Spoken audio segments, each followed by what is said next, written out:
Hello friends, ಇವತ್ತು ನುಗ್ಗೆ ಸೊಪ್ಪಿನ ಪರೋಟ ಹುಳಿಕಾಳು ಚಟ್ನಿ ಪುಡಿ ಮಾಡೋದನ್ನು ಹೇಳ್ತಾ ಇದ್ದೀನಿ. ನನ್ನ ವಿಡಿಯೋನ ಪೂರ್ತಿ ನೋಡಿ ಸಬ್ಸ್ಕ್ರೈಬ್ ಮಾಡಿ ಶೇರ್ ಮಾಡಿ ಫ್ರೆಂಡ್ಸ್. 2 ಬೌಲು ಗೋಧಿ ಹಿಟ್ಟು ತೊಗೊಳ್ತಾ ಇದ್ದೀನಿ. 1 ಬೌಲು ಸಣ್ಣಗೆ ಹಚ್ಚಿರೋದ ನುಗ್ಗೆ ಸೊಪ್ಪು ತೊಗೊಳ್ತಾ ಇದ್ದೀನಿ.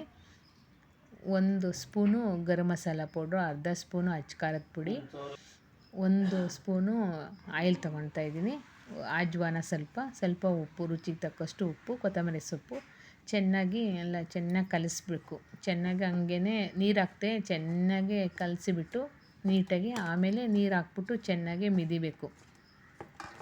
ಚೆನ್ನಾಗಿ ಕಲಸಿ ನೀರು ಹಾಕ್ಬಿಟ್ಟು ಮಿದ್ಬಿಟ್ಟು 1 ಅವರ್ ಬಿಡಬೇಕು. ಸ್ವಲ್ಪ ಎಣ್ಣೆ ಹಾಕ್ಬಿಟ್ಟು ಚೆನ್ನಾಗಿ ಕಲಿಸ್ಬೇಕು. ಅದು ಚಪಾತಿ ಹಿಟ್ಟು ನಾವು ಯಾಕೆ ಕಲಿಸ್ತೀವೋ ಅದೇ ಥರನೇ ಕಲಿಸ್ಬೇಕು.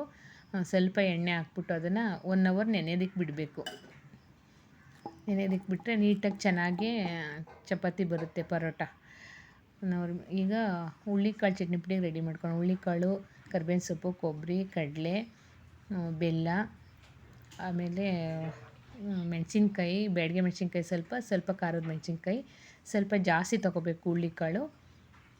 ಅದನ್ನು ಚೆನ್ನಾಗೆ ಹುಳ್ಳಿಕಾಳು, ಬೆಲ್ಲ ಅದೆಲ್ಲ ಸ್ವಲ್ಪ ತೊಗೋಬೇಕು.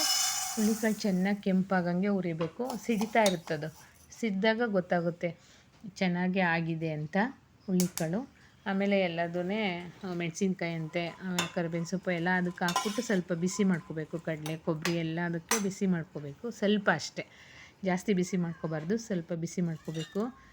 ಹುಳ್ಳಿಕಾಳು ಸ್ವಲ್ಪ ಮೊದಲೇ ಗ್ರೈಂಡ್ ಮಾಡ್ಕೋಬೇಕು, ಅಂದರೆ ಮಿಕ್ಸಿ ಮಾಡ್ಕೋಬೇಕು. ಸ್ವಲ್ಪ ಮಿಕ್ಸಿ ಮಾಡಿಕೊಂಡ್ರೆ ಆಮೇಲೆ ಇವನ್ನೆಲ್ಲ ಹಾಕೋದಕ್ಕೆ ಸರಿಯಾಗಿಬಿಡುತ್ತೆ. ಹುಳ್ಳಿಕಾಳು ಗಟ್ಟಿಗಿರುತ್ತಲ್ಲ, ಸ್ವಲ್ಪ ನುಣ್ಣಗಾಗಲಿ ಅಂತ ಫಸ್ಟ್ಗೆ ಮಿಕ್ಸಿ ಮಾಡ್ಕೋಬೇಕು.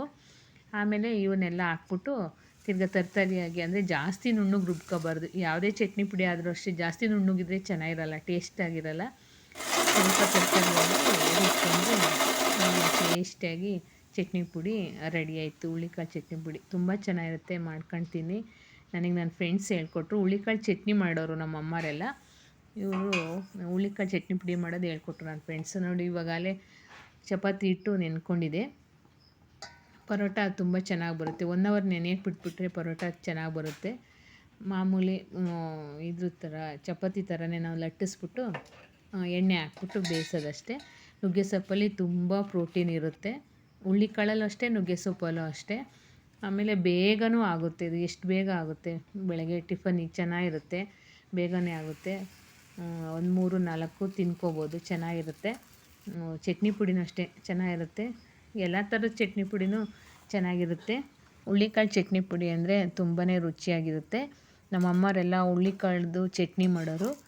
ನನ್ನ ಫ್ರೆಂಡ್ಸು ಹೇಳ್ಕೊಟ್ಟಿದ್ರು, ಹುಳ್ಳಿಕಾಳು ಚಟ್ನಿ ಪುಡಿನೂ ಚೆನ್ನಾಗಿರುತ್ತೆ ಮಾಡ್ಕೊಳ್ಳಿ ಅಂತ. ಎಲ್ಲ ಮಾಡಿಬಿಟ್ಟು ಅವರು ಬೇರೆ ಬೇರೆ ಥರ ಚಟ್ನಿ ಪುಡಿ ಎಲ್ಲ ಮಾರಿ ಪ್ಯಾಕೆಟ್ ಮಾಡಿ ಮಾರ್ತಾರೆ. ಆದರೆ ನಾನು ಯಾವತ್ತೂ ತಗೊಳಲ್ಲ, ಮನೇಲೇ ಮಾಡ್ಕೊತೀನಿ. ತುಂಬಾ ಚೆನ್ನಾಗಿರುತ್ತೆ ಹುಳ್ಳಿಕಾಳು ಚಟ್ನಿ ಪುಡಿ. ಮಾಡ್ತಾಯಿರ್ತೀನಿ ನಾನು ಅವಾಗವಾಗ. ಇವಾಗ ತೋರಿಸೋಣ ಅಂತ ಮಾಡಿದೆ. ಮಾಡ್ಕೊಳ್ಳಿ ಫ್ರೆಂಡ್ಸ್, ಚೆನ್ನಾಗಿರುತ್ತೆ. ಒಂದು ಸಲನಾದರೂ ಟ್ರೈ ಮಾಡಿ ನೋಡಿ. ಕಡಿಮೆ ಇಂಗ್ರೀಡಿಯೆಂಟ್ಸ್ ಆದರೆ ರಿಚ್ ಪ್ರೋಟೀನ್ ಇರುತ್ತೆ. ಹುಳ್ಳಿಕಾಳಲ್ಲೂ ಅಷ್ಟೇ, ನುಗ್ಗೆ ಸೊಪ್ಪಲ್ಲೂ ಅಷ್ಟೇ ಚೆನ್ನಾಗಿರುತ್ತೆ. ಬೆಳಗ್ಗೆ ಟಿಫನ್ಗೆ ತುಂಬಾ ಚೆನ್ನಾಗಿರುತ್ತೆ. ಮಾಡ್ಕೊಳ್ತೀನಿ ಫ್ರೆಂಡ್ಸ್. Bye friends. ಮಾಡ್ಕೊಂಡು ತಿಂದ್ಬಿಟ್ಟು ಕಮೆಂಟ್ ಮಾಡಿ ಚೆನ್ನಾಗಿರುತ್ತೆ ಹೆಂಗೆ ಅಂತ. ಬಾಯ್ ಫ್ರೆಂಡ್ಸ್, ಬಾಯ್.